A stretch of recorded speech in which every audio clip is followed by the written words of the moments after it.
start the program. Dear esteemed members, today Chairperson Dr. Raman, speakers Dr. Babu, Anusha Kumaravelu, and dear postgraduates, scientific committee members, very good evening to all of you. First, I appreciate the TNIPS Committee Committee for formally arranging this monthly Enrich webinar. On behalf of TNIPS, we are organizing Enrich webinar on every month, second Tuesday, and also RCPC program on every third Sunday. And the main objective of this Enrich webinar is to provide an opportunity for our young psychiatrists to share their knowledge and also introduce themselves with our senior colleagues and also with the budding psychiatrists. Those who are interested, please inform your area of interest to the TNIP Scientific Committee. So depending upon the availability of the slot, the opportunity will be provided to them. And all the speaker and chairperson will be provided with the certificate on behalf of the TNIPS. Today we have a very excellent speaker, Dr. Babu and Dr. Anusha, and both are going to speak about dementia care in Tamil Nadu and gut-brain axis. Both are very interesting topic. And with this, I hand over this to Professor Raman, Professor of Psychiatry, Savitha Medical College, and also this person of this Enrich webinar, today's webinar. With this introduction, small introduction, I'll over to you, Dr. Raman. Please take it. Thank you, sir. Good evening, everyone. At the outset, I would like to thank President of Tamil Nadu Chapter IPS, Dr. Panneerselvam sir, and the Scientific Committee of Tamil Nadu Chapter IPS for this opportunity and giving me this opportunity to chair the session and moderate the entire session for Enrich program today. And today we have two young psychiatrists who are going to speak on two important topics related to dementia. So just to give a brief introduction to the topic, so we know that there is an increase in the prevalence of aging population. So with this increase in prevalence of aging population, so the prevalence of the geriatric mental health issues is also going to go on the high. So it is imperative that we cannot be just focusing on the adult population as far as mental health issues are concerned. So we really need to fine tune ourselves and get oriented on the geriatric population and the concerns relevant to them. So it's not just the psychopharmacology that might be applicable, but dealing with the elderly itself is a big challenge. So how we especially get trained for child psychiatric population. So this is a unique population that we need to actually get ourselves oriented as adult psychiatrists. So there is a huge increase in the prevalence of non-communicable diseases. So if you look at the prevention or program for any dementia care services, I think it is imperative that early identification is important. Still, the diagnosis remains a challenge as far as dementia is concerned because we do not identify people with dementia at a very early stage. So for this, there are various challenges. One of them is the lack of awareness. So awareness is still a big question as far as dementia is concerned, even among medical professionals. So that is one major challenge. And we in India, I think we have a shortage of dementia specialists. So if I think we really need to actually get trained to deal with this particular population. So there are various studies done in the past. Of course, we all must have heard about the dementia project and all earlier done in Kerala under Dr. Shaji Taylor sir. But nowadays, there are what we can actually do at our level, at the institution level, maybe a tertiary care hospital or a general care hospital. So we have something called as memory clinics. So memory clinics is one thing which can be actually helping, which can help in identifying people with early memory deficits. So probably we can pick up people at mild cognitive decline stages itself. So that the progression to dementia, what can be done about it. So that is one thing that we can actually look at from a tertiary hospital level. And the second thing that is most important, that is very surprising, is also there are studies which has looked at non-communicable diseases or prevention of non-communicable diseases or if at all we can actually focus our programs on modifiable risk factors like hypercholesterolemia, hypertension, cardiac diseases, diabetes mellitus, and smoking and other modifiable risk factors related to NCDs. they have also been associated with reducing the prevalence of progression to or developing dementia. So these are all just inputs to just like give you an idea that like NCD is a broad area, and any policies and programs that are actually focusing on NCDs can also actually incorporate like a dementia or like memory care intervention programs. So that is how like we can, because like as far as mental health programs concerned, we have mental illness itself is a broad area. So in that, like if we have to incorporate dementia, I think like we really need to give a specific input to dementia. I think we are still very much lagging compared to the Western countries.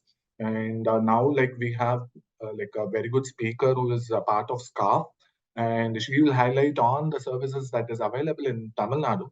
As far as India goes, I just was highlighting because there's again lack of awareness is one area. Evidence-based community intervention is one area which is lacking as far as dementia care services concerned. So we have two people who will be just highlighting or enlightening us on this topic. One is Dr. Anusha. To just like give you a brief introduction about Dr. Anusha Kumaravelu. She completed her MBBS in Muthukumaran Medical College and MD Psychiatry from prestigious Institute of Mental Health in Chennai. And she's currently working as a consultant psychiatrist in the Dementia Care Project. I think most of us in Chennai would be aware of it. And she has been part of intramural funded rural project, which focused on screening and diagnosis of mental health issues in geriatric population in 4 taluks of Chengalpet district. And she was also a faculty for training community level workers and volunteered in screening for geriatric mental health issues in the above mentioned project. And she was also a faculty for geriatric mental psychiatry for the mental health course conducted by SCARF. And to add credit to her CV, she's a contributor as co-author to the Indian Psychiatric Update. Her major contribution was on rating scales in geriatric. That shows her interest and a wide area of knowledge in geriatric psychiatry as such. And she's also having an ongoing study on SCARF cohort of psychosis in elderly. And she will be touching upon the referral pathways and dementia care services in Tamil Nadu. So we have a second speaker who's Dr. Babu Chinnamani sir. He completed his MBBS at Salem and he worked as a tutor in anatomy department for a year later. And then in 2005, he joined MD Psychiatry in Enhance and was working as faculty in Enhance for like next almost like 7 to 8 years till 2012. He later moved on to Salem and he started practicing as a consultant psychiatrist at Sri Gokulam Hospital. And he is working there till today. And he has published various papers in national journals and international journals in psychiatry and has conducted various awareness programs across various districts to create awareness in psychiatry, and focus was on substance abuse related issues. So Dr. Babu Chinnamani sir will be talking on gut-brain axis. If you just look at gut-brain axis and dementia, is there a link? I think there are a lot of actually studies and upcoming research that is pointing out on the importance of gut microbiome as a diagnostic and therapeutic target for many conditions. So I think there are studies which has looked at like people with inflammatory bowel disease and gut microbiome dysfunction can develop dementia at later stages. So like with that brief introduction, I will hand over to Dr. Anusha Kumaravelu, who will be starting the talk on dementia care services in Tamil Nadu. Thank you, Raman sir, for this gracious introduction. I'll jump right into my presentation because I have 20 minutes and this is a very huge. Good evening to one and all present here. So I'm jumping right into my presentation. So I'm going to be talking about the dementia care services that is present, that we predominantly do here in Chennai in our center, and hoping to establish more networks in Tamil Nadu, and the care pathways that are present that we follow, and the models that we'd like to establish over the coming years. So my major the contents that I'll be focusing on are, just like Raman sir said, preclinical dementia states, which are the potential areas for screening, early identification, and interventions. So domains for intervention in dementia, Dementia Care Services, the infrastructure that is available, and what we should be following, and what are the requirements and the lacunae. And I'll be talking briefly about the networking for dementia-related services in Tamil Nadu, predominantly focusing on Chennai because that's what we've been utilizing time and again in the past 2 years where I've been working at. And so in Tamil Nadu, hoping to establish more networks and the requirements and the policies that we like to be looking at. So just like Raman sir said, introducing dementia. So dementia has become a silent killer. So over the past, 15, 20 years, the number of cases are rising. And by 2050, we are to see a very huge boom. So there are estimated about 10 million new cases of dementia each year as per WHO. And so I've highlighted over here. So between 2015 to 2050, it is expected to increase by 185%. And being a part of a lower middle income country, we are going to be seeing a huge boom with lack of services, with reduced services, specifically dementia oriented. So as we see in the fourth point, Tamil Nadu has the highest population of, third highest population of elderly with, more potential for dementia cases. And so we have about 5.3 million above the age of 60. And so about 1 in 27 people above the age of 60 have dementia. So this is the Dementia India report of 2010, showing a projected estimate at 2050 where 14.32 million people will be having dementia. And let's focus more on Tamil Nadu. Coming to Tamil Nadu, as per a 2020 Dementia in India survey, we have about the number of elderly people are about 10 million, and the number of persons with dementia in 2020 and 2021 comes about 389,000, which is about 0.3 million. So that is we are going towards the estimated amount. So of course, by the end of 2050, I think we will be reaching that place where we have a lot of elderly with dementia, with lower number of services, focusing on dementia. And sad to say that we will be the population of the elderly in 2050. So we need to start working now. So yes, so the focus is here. The focus here is on preclinical dementia. So these areas are gray areas, which we have not, the diagnostic clarity is quite low. So these are the potential areas for screening and providing interventions. So I would like to introduce you to two terms where one is mild behavior impairment and one is subjective cognitive decline. I'm sure you would have all heard about mild cognitive impairment being a pre-dementia stage, but these are preclinical dementia stages. So there is a 30.9% risk associated with a combination of both MBI and SCD for conversion to MCI or dementia, which is really high.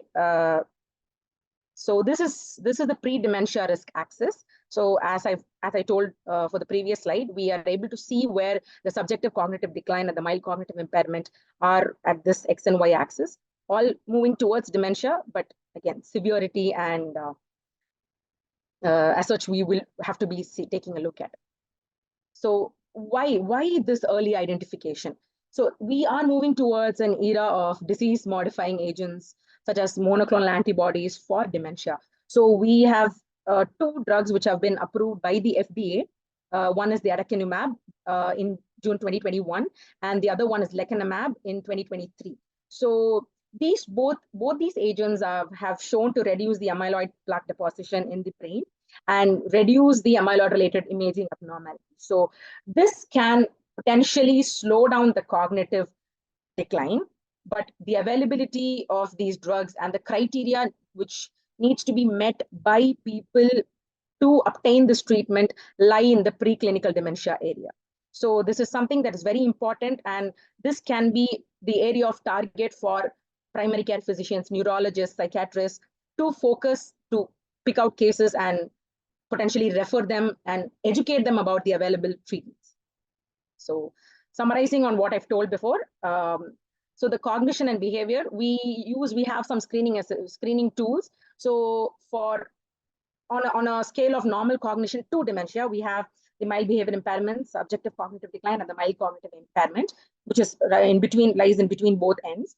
So there is a mild behavior impairment checklist, subjective cognitive decline questionnaire, the Montreal Cognitive Assessment, the Velour screening instrument for dementia, the MMSE, RUDAS, and the Addenbrooke's cognitive examination. So we use these screening tools, and there is also the ADAS COG, which is adapted in the Tamil, which is adapted for use in South Indian population. So we can use that as well for additional information. So when we identify these preclinical dementia states as well as the pre-dementia state, we need to, of course, rule out all the other psychiatric disorders. And when we are establishing these states, these are the high-risk population that we need to be focusing on for screening, early detection, management, and follow them up on regular intervals. And these areas have to be focused on all levels of interventions, primary, secondary, tertiary care. All these areas should be focusing on the middle population, the MBI, the SCD, and the MCI population. So moving to the domains for intervention in dementia. So this is a very huge topic. I will be skipping through. I will be touching the surface and skipping through so that we can move towards infrastructure and network. So there are 5 domains that we need to be focusing on. One is cognition, one is activities of daily living, behavioral and psychological symptoms of dementia, the physical health, and caregiver issues. So this is the summary of the discussion that I'm going to be having the next 5 to 8 minutes. So cognitive function, of course, we need to be doing all the diagnosis, assessment through screening. We have non-pharmacological interventions like CST and its subsets, and of course, pharmacological intervention using cognitive enhancers. So behavioral and psychological symptoms, we of course, we have inpatient care, pharmacological, non-pharmacological interventions, assessing the needs of patients and managing and satisfying the unmet needs. ADL, activities of daily living, which is a basic thing for a person with any person, and especially for a person with dementia. So assessment of the physical disability, staging them, and providing the appropriate intervention for that. Physical health plays a very important role in modifying the BPSD and the cognition as well. So that has to be promptly identified and managed. Caregiver interventions, which are as important as managing a person with dementia. So caregiver interventions, we have strategies for them. It's called strategies for relatives. START, which is adapted for use in Indian population. And there is a dementia awareness course, which is a non-pharmacological intervention for the caregivers to understand what BPSD is and how to manage themselves. And support groups which are present, and caregiver respite admissions. So admitting patients with severe BPSD for caregiver respite. Yeah. So management of dementia and overview. So first we'll be seeing about the first domain, the cognition. So what we essentially do at our services, when somebody presents to us with cognitive impairment, with complaints of cognitive impairment, we use screening tools such as the Montreal Cognitive Assessment, which is available in the Tamil version, and also which is available for hearing impairment, people with hearing impairment as well as vision impairment. So this is for more educated population. There is also the Velour screening instrument for dementia, which can be used in the community rural populations as well. So we use screening tools as well as along with our clinical judgment and physical examination, and ruling out other possible causes for cognitive impairment. We broadly fall upon mild cognitive impairment and dementia. Here, I'm not speaking about the MBI or the subjective cognitive decline because we are still not yet seeing people self-reporting. There's a very, very minor population, hardly 1 or 2 in a month report with subjective cognitive decline without any other associated functional impairment. So I'll be focusing on mild cognitive impairment and dementia because that is a major population that we see. So in mild cognitive impairment, there is no evidence to use cognitive enhancers. So we are going to be using non-pharmacological interventions, CST, cognitive stimulation therapy, is the main focus here for people with mild cognitive impairment. Of course, so dementia, once we move to dementia, the management is as follows. So this is for cognition alone. I'll be coming to BPSD later. So cognition, we have non-pharmacological as well as pharmacological interventions. So non-pharmacological mainstay is evidence-based is cognitive stimulation therapy. We have three adapted versions that we can use, which is the virtual cognitive stimulation therapy. See, cognitive stimulation therapy is a group intervention. Someone who is not able to be a part of the group in person can be a part of the group to a virtual session. ICST is an individual CST, which is more suitable for people who have mild to moderate BPSD and who cannot be a part of a group. There is also a virtual individual cognitive stimulation therapy. So pharmacological, of course, cognitive enhancers. I'll be brushing on that topic soon. So non-pharmacological intervention, just an overview of cognitive stimulation therapy. So it is a 7-week session, 7-week, 14 sessions, which means twice a week sessions are delivered, and it's in groups of 5 to 7. There is clinical evidence, there is research evidence for improvement in cognition and overall quality of life. And CST has been adapted for use in Indian population. So pharmacological management. So the main information that we have to be giving to the caregivers of people with dementia is the same. So our practice here, what we do is, once we confirm, I'm not going to be going into all the subtypes of dementia. Overall, if we have been able to confirm any subtype of dementia, we will be assessing if we are going to be seeing the dementia we have confirmed, and then if it has been confirmed, then we are going to assess for comorbidities. The main comorbidities that we'll be looking at are cardiac associated and GI associated, because cognitive enhancers tend to cause irregularities in both. And so once we assess that, based on a benefit versus risk analysis, we are going to be starting them on donepezil or rivastigmine or galantamine based on the patient profile. So if dementia is not confirmed, please do not start with cognitive enhancers. We will be doing repeated assessments and following them up, and then we can start on cognitive enhancers if needed. So after starting cognitive enhancers, if the oral, I'm talking about oral cognitive enhancers, donepezil, rivastigmine, and galantamine. So if it's well tolerated, we optimize the dose and we continue with regular reviews. We add on memantine with donepezil plus memantine, rivastigmine plus memantine, or galantamine plus memantine. And if it's well tolerated, we will continue. In case a person is not tolerating the acetylcholinesterase inhibitors, we will be attempting memantine individually, or we can switch to the transdermal patch, which rivastigmine is available in. So just an overview. This is not a detailed pharmacological presentation. So donepezil, we start at 5 milligram, increase to 10 milligram after a month. We will assess for tolerability. Rivastigmine, we will start at 1.5 milligram BD, increase in steps of 1.5 monthly, and assess the tolerability. If GI symptoms occur in any one of the both, we will be shifting to the rivastigmine skin patch, which is available in 3 doses, 4.6, 9.5, and 13.3. Memantine is an add-on drug. We start at 5 milligram per day, maximum up to 20 milligram, 5 milligram increments weekly, and we will check renal functions before we proceed with the increasing in dose. Galantamine, we start with 4 milligram per day, and we increase by 8 milligram. So until we come to 12 milligrams twice daily, which is 24 milligrams per day. Next, coming to behavioral and psychological symptoms of dementia, how we manage BPSD. So BPSD is one of the major issues where people with dementia are brought to our center, because people with cognitive decline are being considered as a normal population, normal elderly population with memory impairment, which is not of much issue for caregivers or for themselves. But once BPSD starts to set in, that is when family members bring bring persons with dementia to our clinic. So we identify these behaviors, we describe them, we have confusion assessment method, we have the neuropsychiatric inventory to categorize the BPSD. We analyze these symptoms. The major role for the major part of BPSD analysis will involve medical comorbidity assessment, because physical health issues have the greatest ability to modify and worsen BPSD as well as cognition. And sensory impairment also plays an important role. Hearing, vision, we'll have to be checking.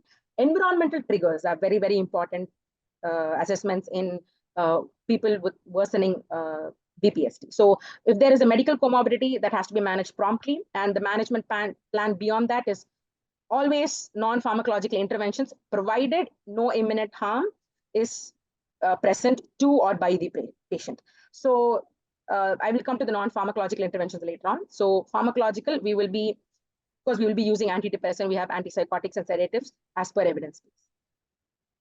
So general medical issues, the mentioned problems are the problems that have the greatest potential to to change the course of BPSD, worsen it, and also cognition. So delirium, infections, metabolic disorders, trauma, history of falls, and pain. Pain is something that is very important, that is very underplayed. Pain is something that has to be managed promptly. Constipation, dental problems, dehydration, and sensory impairment. So once we identify, we assess using our clinical judgment as well as physical signs for observation. We use some rating scales. We use confusion assessment method for delirium, and also we use the pain AD scale for assessing pain and Alzheimer's dementia.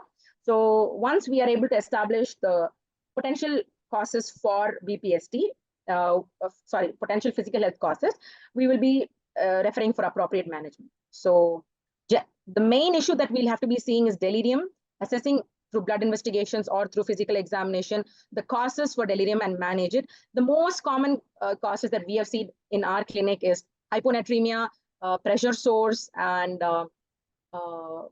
say fever, UTI. UTI is a very notorious event for the person with dementia. So all of this has to be sorted out promptly. For pain, a paracetamol 1 gram can be given 3 times a day, which is per protocol. So we can use that.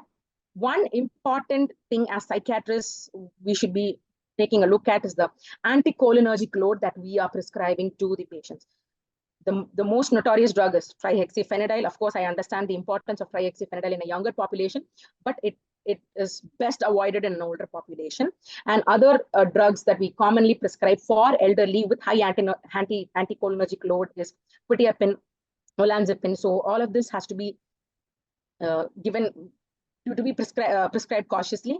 And also, apart from anticholinergic load, the antidepressants, which has the potential to lower sodium, that has to be very, very cautiously prescribed. So non-pharmacological interventions for BPSD. So we have to split it into 2 categories.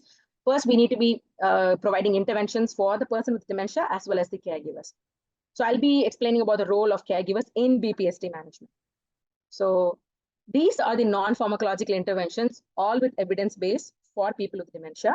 So for managing the BPSD, so we have music therapy, we have physical activity through exercises, we have aromatherapy, we have therapeutic touch, we have reminiscence, we have reality orientation, and environmental modification use of technology. So all of these have different impacts on different aspects, such as the mood. Temporary music therapy has a temporary change, it has the ability to temporarily alter the mood. Aromatherapy helps with agitation. Exercise helps with mobility, and reality orientation helps with agitation.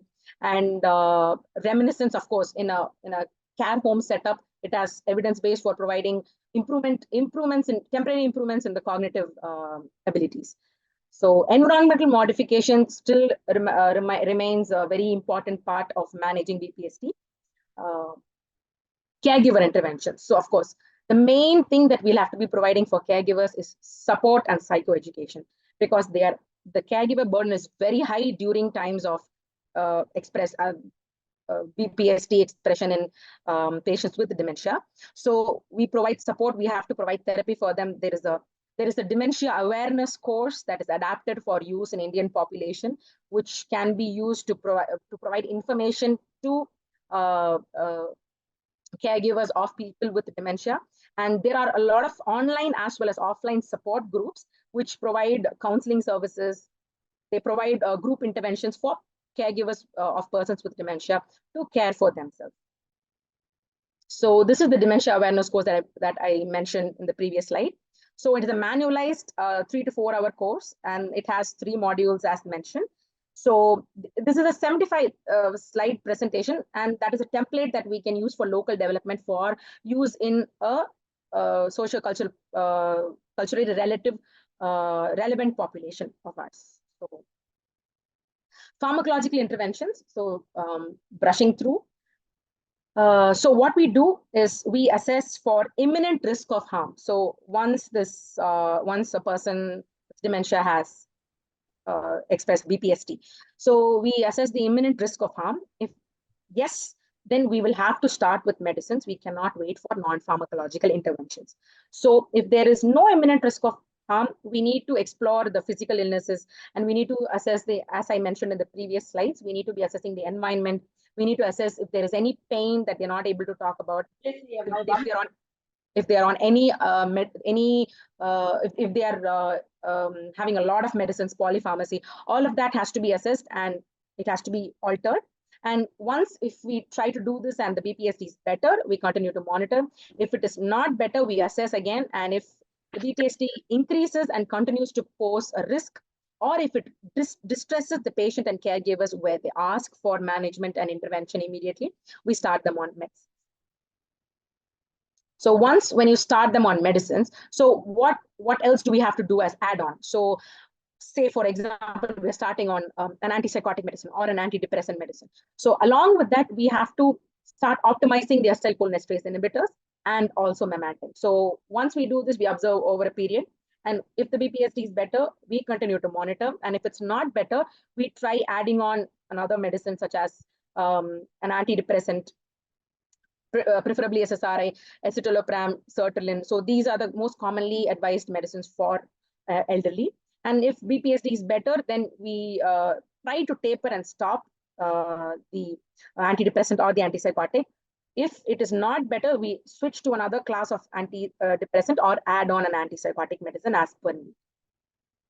So pharmacological interventions, we do only when the non-drug interventions are not efficient and are not implementable, such as if there is an imminent risk present, imminent harm to the person present. And if the behavior is too distressing to the person with dementia, he's crying profusely, he's very agitated, or if the behavior is distressing the caregiver, or it poses a threat to the caregiver or to the person, we'll have to do pharmacological interventions. So general rules for pharmacological interventions, we start with a very low dose. So say, for example, in risperidone, we usually in young adult population, we start with 1 milligram, 0.5 or 1 milligram. Here we prefer to start at 0.25 milligram and increments of 0.25 every week or every alternate day based on the need. And we go very slow and we review regularly. And when when we feel that it's ineffective or when there are adverse effects, we immediately stop them.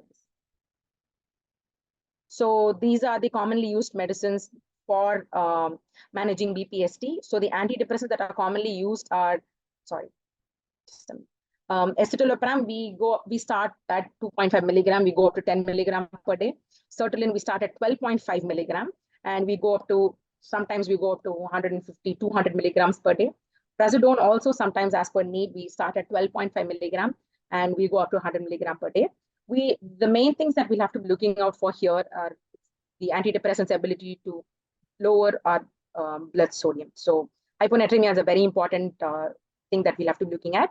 And especially in sertraline and other drugs, we'll have to look at potential GI bleed.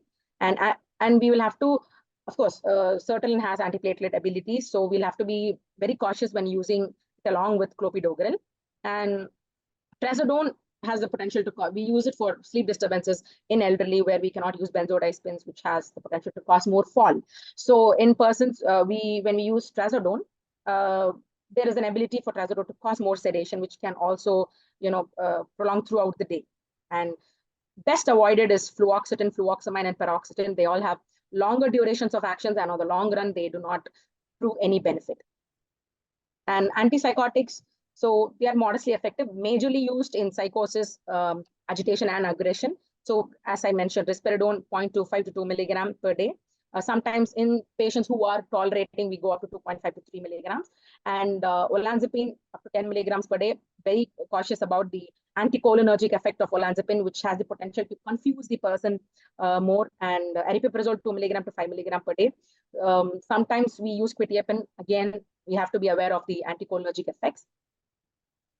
So in our practice, we summarizing all that evidence base that I've mentioned in the past few slides. We describe the symptoms, we complete the assessments using NPI, and we describe the symptoms. We assess the risk, and if using the pharmacological interventions, we do the medical review, and we manage we also identify the physical health issues, refer accordingly. And side by side, we'll have to be looking at caregiver interventions, psychoeducate them, support them, provide them contacts for support groups. And of course, BPSD need not be managed at home. There are inpatient setups as well as daycare setups which can provide caregiver respite and which can provide meaningful engagement, which can reduce the BPSD as well in non-harm situations. Again, we will be optimizing the acetylcholinesterase inhibitors and memantine, use of antidepressants and use of antipsychotics, and review regularly for the side effects. So, importance of physical comorbidities in dementia. This is a very huge topic. I cannot talk about all the physical comorbidities. The most notorious ones that we have seen are, so physical comorbidities that I've mentioned earlier, UTI, hyponatremia, other sort of infections, hyperthyroid states, acute cardiac events, acute cerebral events, uncontrolled diabetes, hypertension. All of these has potential to alter the course of BPSD as well as cognition. And activities of daily living, support through trained staff, support through paid caretakers, training family members to cater to the needs of the person with dementia in their activities of daily living. There are some devices that help with activities of daily living, so I'm just skipping to that. This is a hoist we use at our hospital as well. I'm sorry, I was not able to click a picture of our own hospital setup. So this is a hoist that can transfer the person from the bed to the restroom for personal care provision, as well as there's a chair that can be used for the same purpose. And caregiver burden interventions. So I'm moving to this strategies for relatives. It is called the START program, and it helps in significantly reducing depression and improving the carer quality of life. And there's the 8 weekly sessions, and it will be provided by someone who has professional training in this. And it is a 1-hour session, which is delivered individually by a trained facilitator. So moving on to, I've mentioned about the support to caretakers. Okay, this is the dementia care setup that I work in. This is in Tambaram, Selayur. And this is very important because the infrastructure is based on Dementia Services Development Center, University of Sterling's guidelines and recommendations. So quickly going through the infrastructure. So we'll have to keep in mind about the neurodegeneration, the sensory impairment, the physical health, and the BPSD. So basically, the floor has to be non-reflective, non-slippery. Non-reflective surfaces are better. Mirrors have to be closed. Shiny floors are no. Speckles in the floors and patterns can cause illusions, and the colors of the walls and the floors have to be in contrast. So this is the bathroom with support for holding and signage. Signage is very important in an infrastructure with for persons with dementia. And this is the ward that is there. So it's adequately spaced and curtained, and clutter should not be present around person. Labeled and open storage to be present, and lighting should be controlled through switches, and it should be locked away, as the person should not be able to touch the switchboards. And this is a rooftop garden which can be used as a place for providing psychosocial interventions for the persons with dementia. Day centers, there are a few day centers that I've named. I will be sharing the slides. You can take a look at that. So there are 4 to 5 named centers that we refer to that provide dementia-friendly services, which is psychosocial interventions, including CST, as well as meaningful engagement. And there are a lot of other daycare centers, but they do not provide meaningful engagement. So this is the Center for Active Aging at SCARF, which serves as a daycare center. And okay, so coming towards dementia services networking, 3 major services that I've come across are, one, of course, the place that I work in, we provide daycare, teleconsultation, home visit services. There's another Alzheimer's and Related Disorders Society of India, ARDSI, which has 22 chapters, and there's a chapter in Chennai and Coimbatore, can be more functional, and they have support groups functioning over 7 areas all over India. Dementia India Alliance, and they have a directory to find dementia care services in India. So this puts us on a path towards creating a referral directory for Tamil Nadu, because as far as I know, we do not have a referral directory. So this is where peer suggestions and recommendations are very much welcome. And the other services available for caregivers and for engaging persons with dementia are Dementia Friends, a home-based volunteer service to engage with persons with dementia. There is a home-based paid service to engage persons with dementia as well as other elders, Saki for Life, and Telemanas could cater to caregivers with high caregiver burdens in rural areas. There is another online support group service, which is Muntalks, and long-term care providers such as assisted living facilities such as Atulya and Jerry Care also provide daycare services. So I'm more towards the conclusion. So this is the potential. This is pathways to care for people with dementia. This is a flowchart from an international multi-center study. So where the thickness of the arrows point towards the more frequent pathways of referral. So as you can see very well that the primary care refers more to neurology and geriatrics.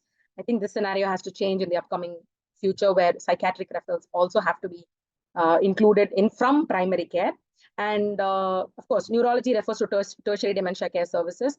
So this is something that we can use. This model is something that we can use to explain to primary physicians and secondary care physicians that the importance of licensed specialties in referring to dementia care services. The importance of that can be explained through this.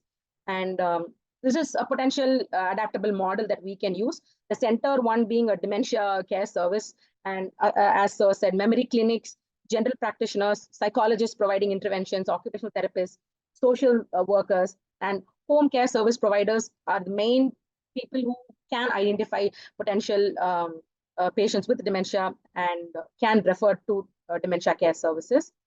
And this is a rural dementia. This is a rural model that we are currently adapting for our service in rural Chengalpet. So we have trained community level workers. So this is also something that we can work along with the DMHP to implement on a long-term course, where policies can be formulated, where this becomes a mainstay in rural areas. So community level workers identified in those particular areas, and volunteers in those particular areas identified, and locally developed and adapted training manuals can be used to teach them, train them, and the training can be provided by psychiatrists, psychologists, and social workers.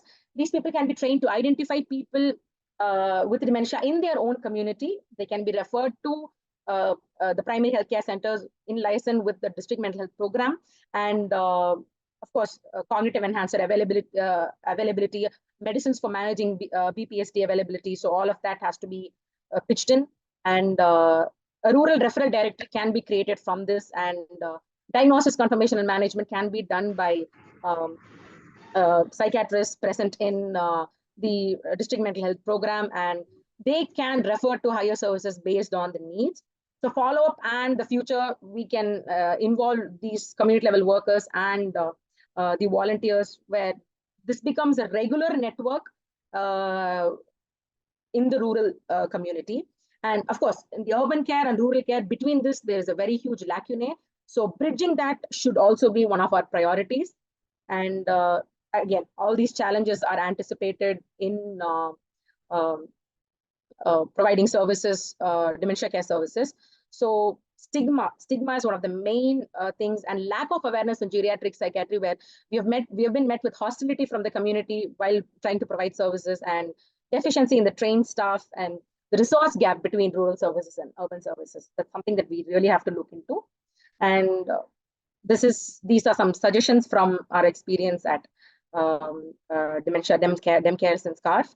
So a way forward that I would like to put forth in this forum is creating a referral directory. Would require help from peers and seniors and respected professors, and more dementia-friendly hospital setups and general hospital setups providing dementia-friendly services, referral networks to be established, and trainings have to be conducted, and more centers that take up CST training, and all the daycare centers to take up CST training and provide dementia-friendly services rather than just providing a space for elders to just stay in. And long stay centers are very deficient. That's something that we'll have to look into. And palliative care options for people with severe dementia. This is something that that is very not spoken about much. So take-home points: burden of dementia is increasing, and we have inadequate resources, and pre-dementia states to be identified and promptly referred. Caregiver interventions are very much important as managing persons with dementia. management guidelines, dementia management guidelines are to be kept up to date. Dementia-friendly environments such as dementia villages or dementia cafes as in developed countries, something in the future to look forward to. Physical comorbidities which impact cognition and BPSD, which have to be managed promptly. Network establishment in the upcoming years, which will serve as a basis of quick available services for persons with dementia and caregivers. Thank you for the opportunity. I conclude my presentation. Thank you so much, Dr. Anusha, for comprehensively covering the intervention as well as the services available in Demcares. And over to Dr. Babu Chinnamani, sir.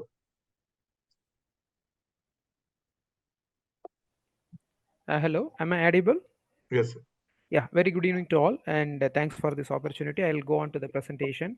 I know I'm left with very little time, so straight to the topic.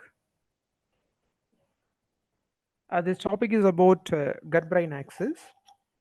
We all know what is gut-brain axis, and it's not very often discussed and very rarely discussed, and we pay little attention, or we pay some attention or more attention sometime.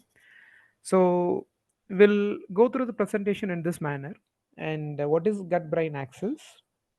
And definition, of course, the importance in psychiatry, anatomy of gut-brain axis, and what are all the microbiota? What do you mean by like what exactly is the microbiota and composition? And importance of the gut microbiota and factors influencing microbiota composition, in what way it is relevant to our health and the body, and what is dysbiotic and how do we manage dysbiotic, and what are the practical implications, and finally we will conclude. So always we say that trust your gut feeling, and since I work as a psychiatrist in the general hospital setting, where that very like almost every day that we get referrals from the medical or surgical gastro, and most of the time that dyspepsia or functional dyspepsia, functional vomiting. So like we are very strongly connected with our medical gastro colleagues. Always we say that trust your gut feelings, because GIT is considered the second brain. We know that second to the face and brain, that the highest number of nerve innervations through celiac plexus in the abdomen. So whatever happens, we all know the psychosomatic connections. Whenever whatever happens in the brain, and it's of course it's going to affect our intestine. So that's where we say the trust your gut feeling. And understanding the gut brain axis. So when we try to define what is gut brain axis, and there is a strong connection between the gut and the brain, and we consider that as an axis, and this is bidirectional. Of course the information goes to the brain, and also the information comes down to the gut from the brain. So the gut brain bidirectional communication. It's a bidirectional system between the gastrointestinal tract and the brain. So it involves the complex interaction, which involves A, central nervous system, and B, the enteric nervous system, the nervous system within the intestines, and also which is very much related with endocrine and the immune system. So it's a complex, all four systems are connected, it's bidirectional, the gut and brain. The communication networks plays a crucial role in regulating various physiological processes, including to start with our day-to-day digestion, mood regulation, and our immunity, and also even our behavior. So in what way this gut-brain axis is relevant to our psychiatry? The gut-brain axis plays a crucial role in psychiatry as it involves bidirectional communication. So where it can be or may be related to depression, anxiety, schizophrenia, some of the neurodevelopmental disorders. And I said that maybe because that we do not have concrete evidence, the researches or research is happening already, or there are some associative factors. We cannot comment that this is the responsible, but however it may be related. Factors like gut microbiota composition, intestinal permeability, to what extent that intestinal inner layer is intact, and immune system functions are all implicated in this relationship. Understanding the targeting the gut brain axis offers promising avenue for developing the novel treatments and interventions in psychiatry. To understand that, we need to understand the anatomy of the gut brain axis. We need to understand the structure and the neuroanatomy and connections to the central nervous system. As we discussed earlier, that it has central nervous system, enteric nervous system, and endocrine system, and also immune system, and it's connected with gut microbiota. So to start with central nervous system, the brain and the spinal cord receives and the process signals from the gut via various neural pathways, including vagus nerve, but predominantly vagus nerve. Areas of the brain involved in the gut-brain communication include hypothalamus and also amygdala and prefrontal cortex. By understanding this hypothalamus, it's very much related to our appetite center. Amygdala, it's very much related to our emotions, and prefrontal cortex, it's very much related to our decision making and executive functions. And the second one, enteric nervous system, it's the second brain of our body. Enteric nervous system consists of the complex network neurons within the walls of the gastrointestinal tract. It regulates various gastrointestinal functions such as motility, secretion, and blood flow independently. It's which is nothing to do with the central nervous system. It is independent of the CNS. And vagus nerve, the primary nerve connecting the gut and the brain. The vagus nerve carries the signals bidirectionally between two. It plays a crucial role in transmitting information about gut functions, the healthy, whether it is unhealthy, and what kind of bacterial composition and other microbial compositions do you have, and what kind of immunity and immune activity which is happening within the intestine to the brain. Of course, endocrine. This endocrine predominantly serotonin, dopamine, and also corticotrophin releasing hormone. We all know as a psychiatrist that it is very much related to our mood and psychotic symptoms and other various factors which is pertaining to psychiatry. And immune system, we all know very much that something called GALT, gut associated lymphoid tissue, houses a significant portion of our body immune cells. This immune activation in the gut can lead to systemic inflammation and influence brain function to some extent, and potentially contributing to psychiatric disorders. And the gut microbiota, trillions of microorganisms residing in the gut produces various metabolites and signaling molecules that can affect the brain function. Communication between the gut microbes and also the brain occurs through neural, endocrine, and pathways, immune pathways. So the gut microbiota influences the synthesis of neurotransmitters. Predominantly, we pay attention to 5-hydroxytryptamine, that's a tryptophan, and also GABA, and norepinephrine, and glutamate, and acetylcholine. So we'll try to see what are the microbiota composition and the importance of gut microbiota and the factors influencing microbiota composition, and what is dysbiosis and in what way it has implication in psychiatry, and role of diet in shaping microbiota.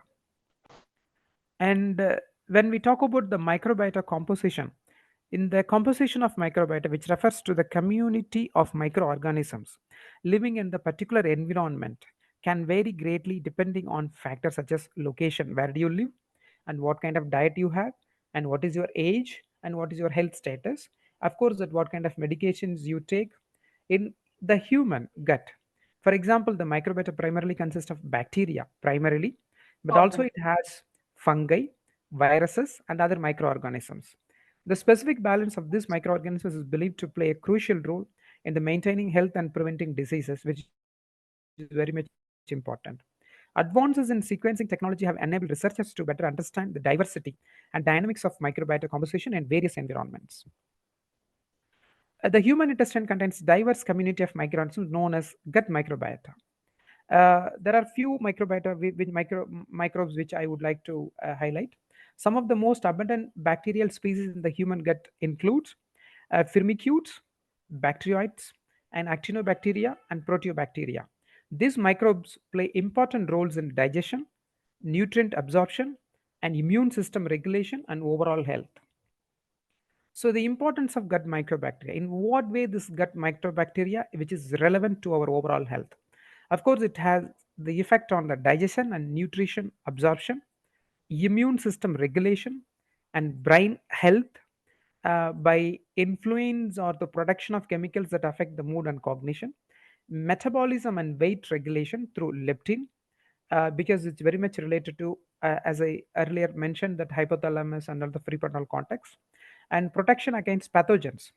Gut microbiota compete with the harmful microorganisms for resources and produce antimicrobial substances, helping to protect against infections. Of course, Of course, digestive disorder, especially that inflammatory bowel disease, celiac disease, and irritable bowel syndrome. And nutritional status, gut microbiota can influence the bioavailability of certain nutrients such as vitamins and minerals, impacting overall nutritional status. So, overall, maintaining a healthy balance of gut microbiota is essential for overall health and well being. Factors such as diet, lifestyle, medications, and environmental exposures can also influence the composition and function of the gut microbiota. So this is where that it is very much related to the obesity. If we do not have the very good gut microbiota, of course we are more prone to develop obesity, overweight, and other related medical consequences. So these are all the three major metabolites which has been commonly studied, though yet to be studied a lot of other metabolites. Short chain fatty acids produced by bacteria from the fermentation of fibers. Bile acids produced in the liver and transformed by the gut microbiota before it re-affecting the host. And tryptophan, of course, it's very much related to our mood. So these are all the three metabolites which has been repeatedly and consistently which has been studied when we talk about gut brain microbiota, gut brain axis. So what are the factors which would influencing the microbiota composition? Of course, our diet. What kind of diet do you take? It's very much relevant. Different diets can promote the growth of specific types of bacteria in the gut. For example, diets high in fiber tends to support the more diverse microbiota, which is good for health. And antibiotics can disturb the balance of bacteria in the gut, leading to a decrease in overall diversity and potential allowing harmful bacteria to proliferate. Age. Microbiota composition evolves over a person's life. Actually, babies are initially colonized by microbes from their mother during the birth and also the breastfeeding. That's where it's very much relevant. And stress, of course, which is going to affect our gut microbiota, it's potentially affecting the gastrointestinal function and overall health. And environment. Exposure to different environments and lifestyles can influence the microbiota composition. For example, in you living in urban areas may have the different microbiota compared to those who are living in the rural settings. Genetics can play a role in shaping an individual's microbiota, influencing factors such as susceptibility to certain diseases or responses to dietary changes. Medications, of course, that we have to be very careful when we prescribe also that besides antibiotics, not only the antibiotics, the other proton pump inhibitors, non-steroidal anti-inflammatory drugs, certain contraceptive pills also can impact microbiota composition. So diseases, various health conditions such as inflammatory bowel disease, obesity, diabetes associated with alteration in your microbiota composition. So it's very important to maintain your gut health, which is very much relevant and promising, and so easily it can be prescribed to our patients.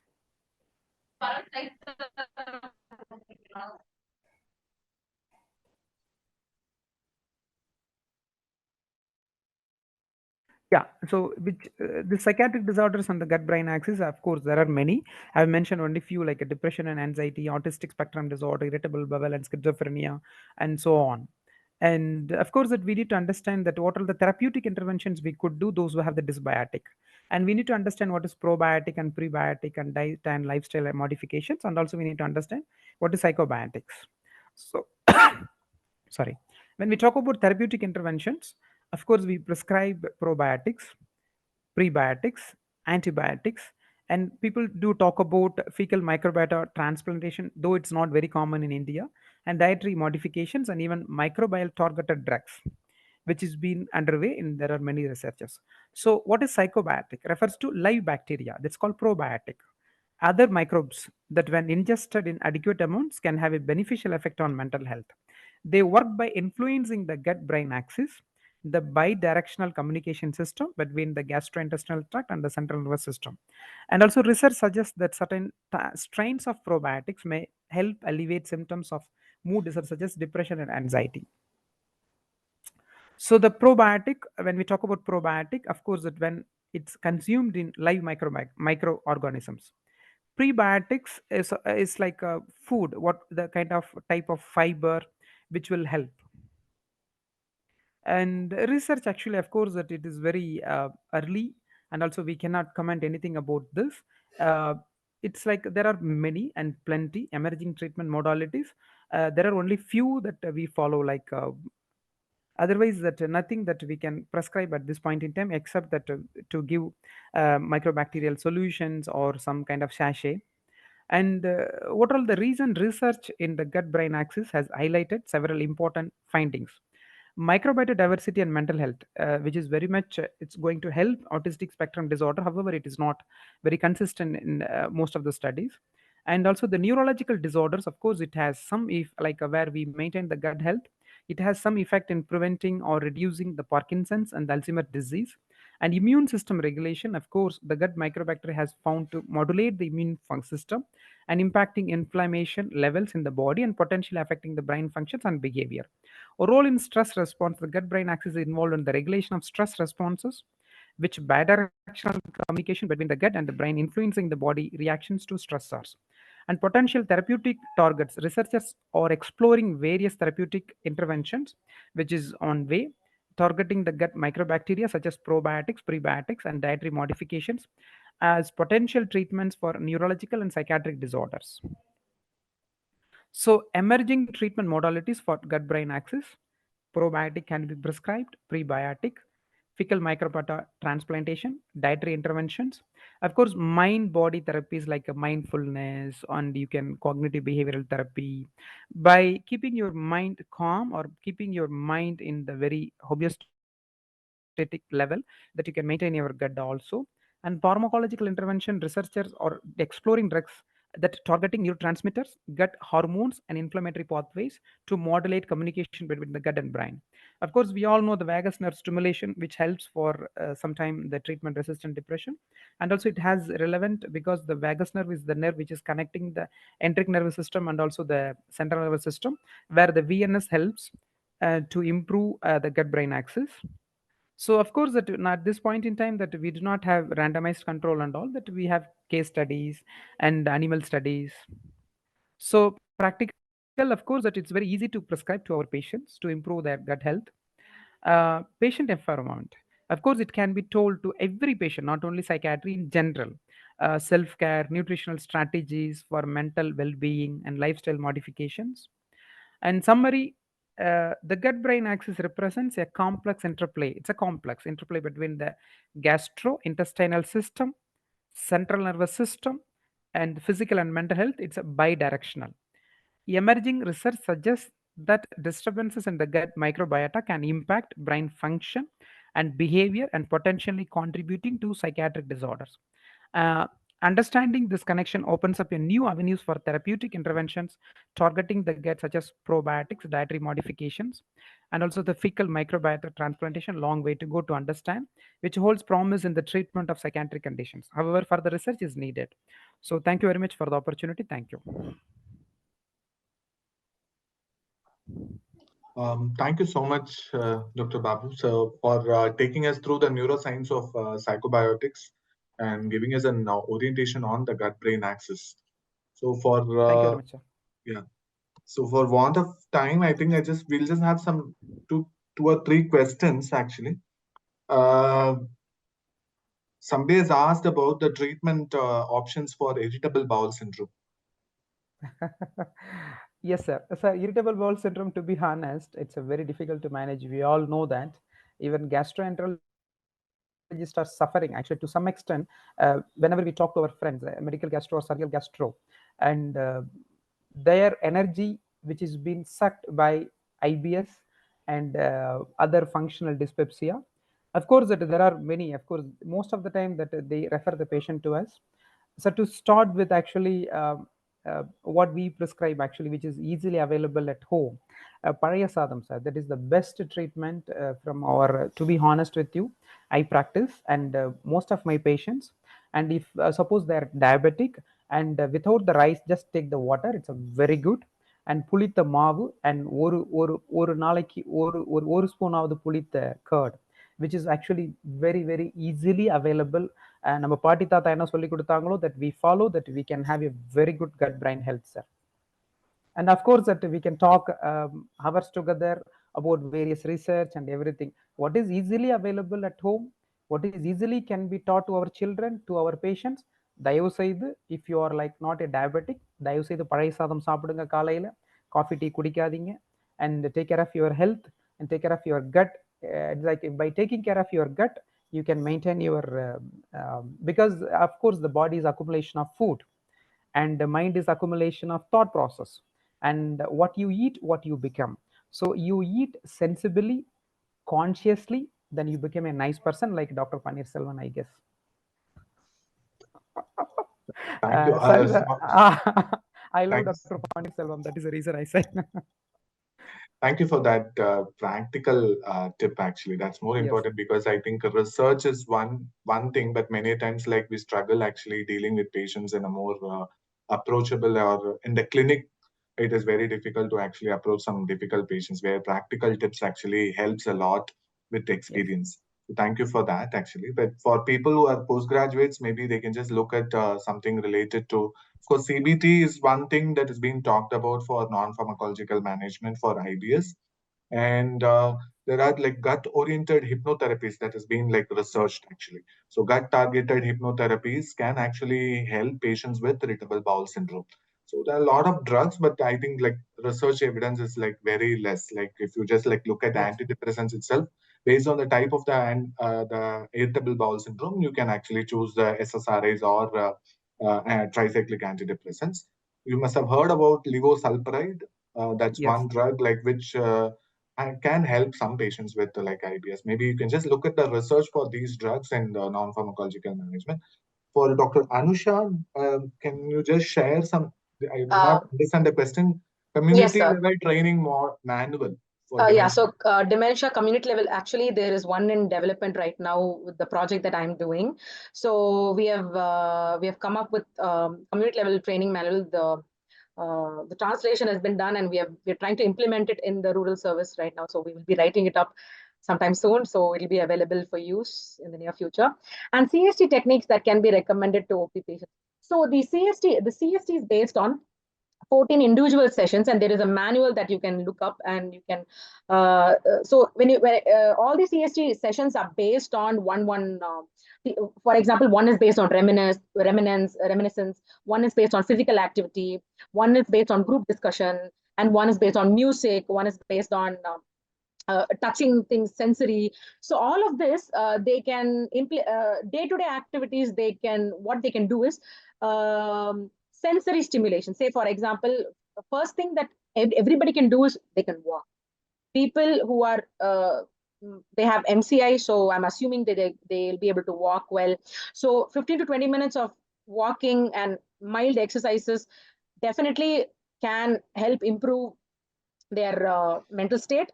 And also the thing is, of course, MCI, the progression towards dementia can be slowed down, but it is definite that they may progress to dementia. But again, CST techniques are to maintain a routine, to manage, to prevent the emergence of BPST, and to have a routine for themselves essentially. So reminiscence, talking say for at home, using photo albums and talking to the family members, talking about looking at older pictures. What we do here is we have older pictures of Chennai, for Chennai people who are in Chennai. So we have taken older pictures from the internet and try talking to them about how Chennai used to be, and so all of these. So reminiscence, and we also suggest reading books and reading in newspapers, reading the non-violent, something that is related to sports, or something that's related to awards or some developments in the country. So all of that, we suggest taking that and reading up, and discussing with family members in the evening. Joint activities with the caregivers, as well as the person with the mild cognitive impairment, and they can probably use sensory stimulation. I think many people are aware of the acupressure tools that people use. They use something to roll on the foot with.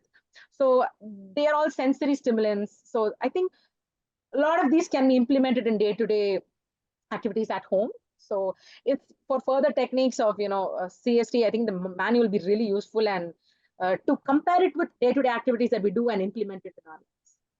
Thank you so much for that like informative guidelines on that. Just to conclude, I think we are running short of time. So like since there are not much of other questions, I just thought like I just wanted to ask one experience to Dr. Babu sir on his experience on using probiotics for patients with cognitive decline. So are you just like using any probiotics in your daily practice? If so, for what conditions? Sir, actually, cognitive decline, again, that we need to understand the cognitive decline, whether it's a mild cognitive or kind of pseudo dementia or really dementia, and whether it is a cortical or subcortical, whether it is reversible, irreversible. So, a blanket statement like any cognitive decline, that it's very difficult to and also comment upon, because cognitive declining, it's a one topic where that we need to understand. So in general, of course, there are now commercially, there are many probiotics are available.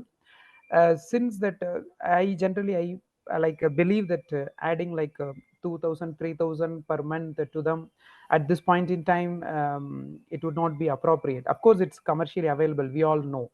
uh, I am not using it, sir, actually. Sure. Only thing that dietary modification, the simple word I use, வீட்டில் சமைத்த வேக வைத்த சாதம், வீட்டில் சமைத்த வேக வைத்த உணவு, கடைகளுக்கு செல்லாதீர்கள், அதிகம் உண்ணாதீர்கள், அளவாக உண்ணுங்கள், உங்கள் நாக்குக்காக உண்ணாதீர்கள், உடலுக்காகவும் வாழ்வதற்காகவும் உண்ணுங்கள், வாழ்க்கை சிறப்பாகவும் சீராகவும் இருக்கும். Because at this point in time, sir, that we can talk about, we can pull all the records here and there and from various sources. It will be like only for like to make it lucrative, but otherwise to our patients, I do not want to burden them. I do not want to burden them. What is easily available, the probiotic, is just a simple padai sadam, sir, and some curd. If they are actually diabetic, then I would tell them not to take the rice, only the water alone. At this point in time, it's a very easily available healthy probiotic what is available at home with the sati, sir, because which has the porosity, and that porosity, of course, it gives the aerobic bacteria, though it appears to be for the newer generation sati padaya sadam. But I'm telling you that most of the people will understand and the importance of this probiotic, which has been, because we need to understand the food what we take, it is not today's research, it is 3,000 to 4,000 a year's research and development from our forefathers. So we need to protect the lifestyle and the food habits, then we can live longer and we can avoid many many possible disorders. With respect to levosulfurides, sir, that we are not commonly using, because again it's antipsychotic to some extent, that females, that it's a galactoria, and to some extent they will have the elderly population where they can develop EPS. And so that very rarely or very cautiously we are using. Yes, sir. Thank you. Sure. Thank you, sir. Actually, thank you for highlighting for the postgraduates the importance of actually not just randomly prescribing just because it is being just like commercially available. So I think that is more important for the postgraduates to take home point, that like whatever is research evidence base should be there. And just because it is being marketed by the pharmaceutical company, do not just prescribe and overburden the patients with their economic cost. So that is most important and valid point taken. The last point to Dr. Anusha is like, what diagnostic tool that you use in Demcare, like to confirm dementia, just like the diagnostic tool for the sake of postgraduates? So we use ADAS cog here. So it's not, the diagnostic, it's not like a diagnostic, we rely our entire thing on either. But when in atypical cases or when we are in doubt, we use the additional information from ADAS cog. And the ADAS is available as a whole tool, but the cognitive subscale is more specific. So we find it very useful. Some places they use ACE3, but it's not a diagnostic tool, but it gives us the domains and the impairment. Sure. So thank you again so much, both the speakers. I think I'm sure that like the time was too limited for you to actually cover the entire portion, but you gave a glimpse of your presentation, and both of you, and thank you for so much. Just to summarize that, like I think as postgraduates, like I think we should just know that dementia is not, as far as psychiatrist is concerned, it's not restricted to treating BPSD. So that's the most important point that we need to understand, that like as far as psychiatrist is concerned, okay, I'll just manage only agitation in dementia patient. I'll manage only insomnia in dementia patient. So we lack training on addressing cognitive rehabilitation and seeing the patient with dementia as a whole. So caregiver burden, people are skeptical to address because of the lack of awareness on addressing this caregiver burden, because which itself is a huge topic to actually address. And thank you for bringing out this Zarit burden interview. I think that is also important for the postgraduates to actually, and let them actually read up further on whatever you have both have highlighted. And thank you so much for the opportunity for Tamil Nadu chapter of IPS. Thank you, sir. Thank you very much. Thank you. Thank you, Dr. Raman. Yeah, thank you, sir. Thank you. Very good presentation, Dr. Anusha and Dr. Babu. Thank you, sir. Described very nicely about the dementia care available in Tamil Nadu. And Dr. Babu's very good, nicely talk about the gut-brain axis and relevant to the psychiatry. I think that's Babu said we should all take care of our gut. Is it gut feeling? Gut feeling. Actually, Dr. Babu said, actually the பழைய சாதம் இல்லையா, இந்த பழைய சாதம், ஆமா, அது மாதிரி தயிர் சாதம், அதெல்லாம் அப்புறம் நம்ம ரீசெண்டா சொல்றாங்க இல்லையா, நம்ம மோடி கூட சொல்றாரு இல்லையா, அதான் மில்லட்ஸ், சிறுதானியங்கள், கூழ் கஞ்சி, கேப்பங்கஞ்சி, சிறுதானியங்கள் அதை it's having a lot of probiotics. அதெல்லாம் நம்ம யூஸ் பண்ணணும். So very good presentation for the speaker. Thank you, Dr. Raman sir, keeping up the time. Thank you, sir. Thank you, sir, for the opportunity. Thank you all. Yeah. Thank you all. Thank you all. The next individual.